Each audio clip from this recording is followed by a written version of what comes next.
basement where it all began. I feel it's my responsibility and job to explain properly what happened from the beginning. Now, first of all, I want to apologise. Victoria and Morgan have fought with everything today, except for one thing. They've not got a translator from Geordie to well-spoken English, so I apologise. Please just dial in on the radio translator. Notice the dial, you'll get it. Eventually, hopefully you get some of it. But it's an absolute honour today to be Morgan's best man. There's one guy in particular I was really happy to beat. Morgan knows, I don't know if you know this, but Morgan actually knows the runner-up in the Albanian X Factor. I don't know if you know that. So I'm very happy, to get that best man role. Is he here? No, he's not here. I'll tell you, Morgan is a man of a lot of surprises. I'm going to reveal quite a lot about Morgan in this speech. That's one of them. So, I met Winchester's finest, Morgan, when he was in Nottingham studying, sports coaching up in Nottingham.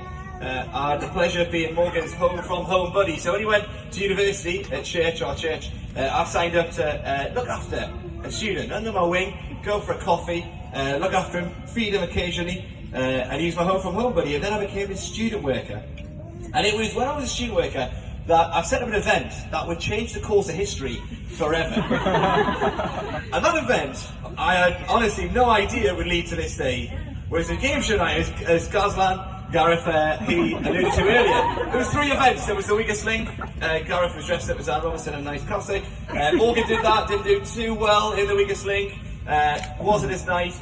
Second one was Mr. and Mrs. And the last one was Blind Date. A little bit controversial for a student worker to arrange this. Now I thought there'd be loads of single girls in church. I thought they'd be queuing up to be part of my blind date, but it was really hard. They're constantly complaining, where are the guys, can you sign up? There's none there. I had to literally ask people, almost beg them, and Victoria signed up. What are 3 girls to sign up on that night? Morgan would never have signed up off his own back, and he didn't even sign up on the day, so it was a surprise to him when he was announced as a contestant. He had to go to the room on the side, and he reluctantly, I'll never forget this, he was like trudging off into this room over there, onto the side, and he was like, you're in it, and he literally said to me yesterday, he said, I was too rude to say no, I was too rude to say no, but happy you said yes, too polite, sorry. Sorry. That's right, you're definitely not rude. That's one of your many qualities. And anyway, Victoria's in the other room, the girls, and obviously this is there was three girls, and you keep the best looking girl to the end, as you do. And I'm sure you'd agree, Victoria looks absolutely beautiful today. Right face as well. Fantastic in there as well. Nice segue. I do mean that. And so anyway, so Victoria's coming out, and so Morgan, being quite shy and quiet, I don't think I ignored her, but as fate would have it, Morgan waited till the end. And he came out, the last one, there's 3 guys, Victoria on the other side, and it was meant to be blind. It wasn't very blind, I'll be honest. There were voices that could kind of hear each other's voice, so it wasn't exactly blind. But anyway, there was a bit of help. So Morgan, he wrote down some things, said some answers. His answers were terrible, absolutely awful. I genuinely do not know how he's sitting here, but it was because he had some help. He's had a lot of help on the way to get here today. One of those people was Franklin O'Gossi sitting there. He was in the audience, similar position actually in the chair. And when it came to Victoria's choice, he was very heavily influenced by Franklin and others to pick number 3, which was, of course, was it number 3? No, one, sorry, number 1. Okay, number 1. Number 1, keep correcting me, it's fine. Number 1 was Morgan, and Victoria, they won an amazing 3-course meal in my basement. It sounds dodgy, okay, sounds dodgy. It was actually quite a nice basement. It had like an advertising board where we did press conferences in. It was fantastic, so much better for down and all that kind of stuff. Aircon here, a lot, it was nice. Anyway, that was a 3-course meal, and I really think they bonded over this 3-course meal. It was a 3-course meal that consisted of nachos, Vitas and Viennetta. I personally think they bonded over the good food, but others say it was the terrible cooking that bonded over, I'm not sure. But anyway, in the basement, they were there, and I was bringing them the courses down just to check on them, make sure they're alright. And I wasn't sure where it was going to go. In the morning, we'd had brunch in the morning, and Morgan had picked up some amazing advice from a friend, which was, if in doubt, ask lots of questions. So if you're struggling with conversation, ask lots of questions. Advice that changed his life, and it really did. As I went down, Morgan was keeping the conversation going, fantastic. And what happened was, they ended up staying for the 3 courses, 2 movies, and a bit more. It was, it must have been, it was hours, it was absolutely, and it was snowing, and they stayed there hours, right? And I was upstairs, really genuinely getting worried, like, what's going on in the basement? I'm the student work at the church, and I had 2 shoes I set in the basement, what's going on? So I went down, and it was because of the snow, but fair play to Morgan, it was just me, and I had like questions with flowing conversations with them. And I knew that it was going to go very well. But that wasn't the first meeting. Before that, they actually met more so at the student weekend away, which has already been said. And of course, more observant of this, we clocked it pretty early on. There was a lot of time spent together. There was a Kaylee, and that was when they had their first house. Amazing house night. We're coming full circle, and we're going to have an amazing Kaylee tonight, which is going to be amazing to go that full circle. But what happened was there was a little group, some students who were walking in the dark places, going to explore the grounds, things like that. And Morgan and Victoria were one of them. And Victoria clearly had eyes for Morgan. But as we found out to this day, Morgan completely and utterly oblivious. No idea. I was like, there's 2 girls, 2 guys. I know exactly what's going on here. Morgan, not a Scooby-Doo. What was going on there? Even to the blind date, no idea. But yeah, anyway, we've been on a journey and we've got there, which is amazing. So from the basement to the banquet. There we go. So, it's been an incredible journey. Morgan, absolutely amazing. I want to share a little bit more about the journey. First time I met Morgan was in a coffee shop, 100 degrees. Did you remember that, Morgan? 200 degrees. All these little deals, I've not lived there for ages. 200 degrees. There we go. Well, anyway, it was 200 degrees. That first meeting, Morgan had not learned the art of asking questions at that point. So, that first meeting, as he will say, very painful first meeting, not going to lie. I remember going to the toilet thinking, oh, this is quite painful. But we pushed through, and I'm so glad that we did, because Morgan has been on an amazing journey, and I've put that down to him growing in confidence. And I think, number one, I think I've seen God at work in his life massively, but also the godsend, which is Victoria, which has literally brought him out of his shell, grown him in confidence, and made him into the man he is today, and I know will make him into an amazing man of God going forward. Now, a little bit about Morgan. Morgan's a very gifted sportsman, if you didn't know. Morgan's a wicketkeeper. He's a fantastic catch, Victoria.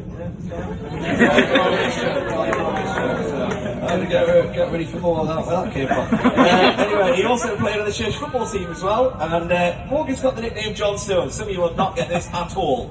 Some who know John Stones will know exactly what we're talking about. John Stones, under pressure, does the most ridiculous thing.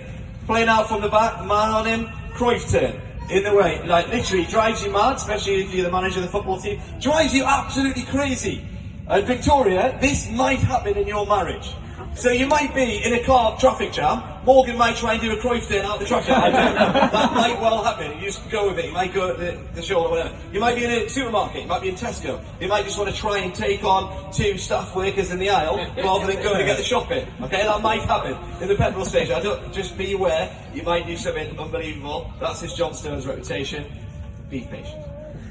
Be patient. Be very, very patient with John Stones. But he's fantastic sportsman. He did a year internship as a ministry sport intern, but that was a fantastic year. Greatest sports achievement for Morgan definitely was 2018, winning St Nick's FC Couple of the Year in 2018. We all know what's happened to everyone who's won that award. Why don't they do great things in the future? Incredible. But now you've got a real marriage certificate. Treasure that one more than that award. It was a fantastic award. Congratulations. I've been on an amazing journey with Morgan. We went over to Malawi a few summers ago. And this says a lot about Morgan's character and personality. We were in Africa, in Malawi, dragged him around with me for about a month. And the whole time I was there, I did not hear a single complaint from him. Single complaint. There's one time we were literally 4 hours away from a city, any bit of civilization, and we were doing a camp, sports camp, football camp, and there was a pastor there called Pastor Cabbage, true story, got on Instagram if you want to see. Pastor Cabbage was there, and about 3 days in, we ran out of water. We were sleeping on the floor, 120 boys, not a good smell, boiling hot, and still, Morgan, no complaint, nothing. Everywhere we went, he was willing to serve referee, whatever it was, Morgan would do it. And that says so much about who Morgan is. He's a fantastic support You'll never hear complaints. He's loyal, he's hard-working, and I'm sure you're going to be a fantastic support to each other. In fact, the mother-in-law described Morgan in 3 words. You know, you've got to know each other quite a lot in lockdown. You want to guess the words, Morgan? What should we describe you as? You want to guess? Oh, quiet! Number 1, ding, ding, ding, ding, ding. Number 1, number 2, what are we going for? Don't look at those screens. What do you think? They're better, they get better, by the way. They're nice. Sensitive! Sensitive, isn't that right? Very sensitive. I agree, I agree. And then last one, charming. Charming. And I agree that you are a charming young man. Remember those with the relationship with the mother-in-law? Just remember that. You've got the blessing of the father and the mother. Fantastic. But the best thing, I think, about Morgan and Victoria is undoubtedly, for me, their faith in God. And this title, and I'm not really traditional title of the Best Man speech, but Basement to the Banquet is a metaphor for what's happened in their life. Spiritually, what's happened? They've went from the basement to the banquet. They believe that God is the one that's brought them from the basement to the banquet because of what Gareth was talking about today, that they've trusted in the fact that God sent his one and only son to die on a cross for them. But not only that, he rose again, beat death, and gives them life now and life forever. And that is the best thing about these two. Their relationship is built firmly on God's word. And the reason why weddings are so powerful, I was just about keeping it together as Victoria's walking down, and I actually had the blind date theme tune in my head at the same time thinking, how have we went from this to this? This is insane! But as that was happening, it's so powerful because the picture in the Bible of Christ being the groom and one day the church being the bride. One day we believe he'll come back for the church and the bride. That's why it's so powerful. That's why it gives you goosebumps on your neck. And the things they commit and say to each other, it's so powerful because it's all rooted in biblical truth. That's why today you would have had those moments where you thought, wow, that is so powerful. Because it's a picture of that. I just want to share a little bit about the bigger banquet that's going on. I talked about the bigger game that's going on in Sport Morgan. There's a bigger banquet. There's a bigger banquet than today. It says in the Bible, if you want to give it a read, Matthew 22, verse 1 to 14. You get the reference from me at the end if you can't remember it. Matthew 22 is all about an invitation to the banquet. It talks about one day in heaven there will be a banquet. And the invitation is for every single person. And the most amazing thing is that Victoria and Morgan have both accepted that invitation. It's going to be even better than this banquet that we're going to have now. It says in the Bible that some people were too busy, they didn't really think about the invitation.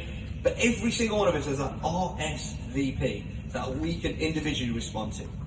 And I've had the pleasure and privilege of seeing both of these two accept that invitation and grow in their faith. And that is the strength of their relationship together. And I encourage you both to keep going, fixing your eyes on God, pointing each other to Christ, and live in light of that future banquet coming.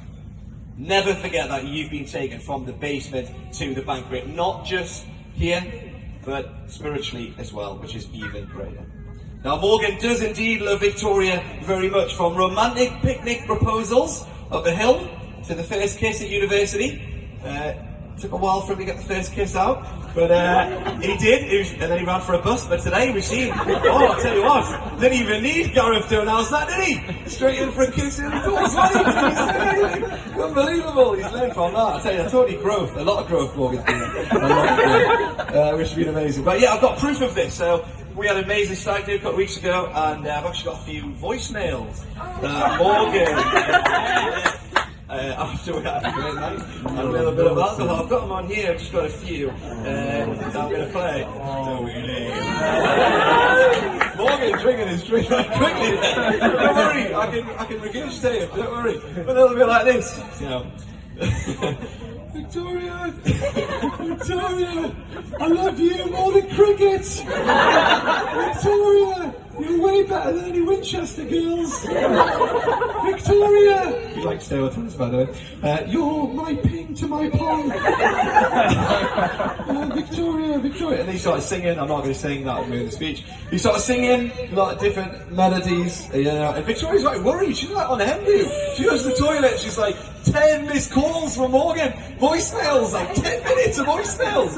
You know, he's just declaring his undivided love for her. Amazing, absolutely incredible. Keep doing that, Morgan. Keep sharing your feelings. Get it out, speak it out, speak it out, get it out there today and all days. Get it out there, not just on a voicemail. But he also said this: "Thank you, Victoria.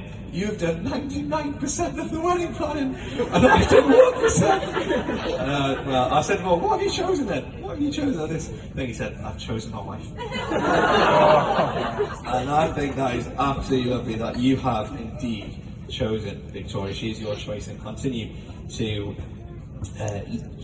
love your choice. Yeah, continue to love your choice. In all seriousness, though, well done, Morgan, for choosing one of the most organised, confident, kind, driven, caring, compassionate woman, who has a wide range of talents. Says you know, she's way better, like I said, than any King's girls in Winchester. Joke for the Winchester people. That's for sure. You know, you've got so many talents and abilities, from cheerleading to sewing to children's work to design. For counsel, wisdom, everything else in between. What an incredible, mighty woman you have married. And you said it better than I think I could ever say it on the voicemail. You said, without you, Victoria, my life would be poo-poo. So, with that in mind, I would like to raise a toast and raise a glass to life not being poo-poo to Mr. and Mrs. Smith.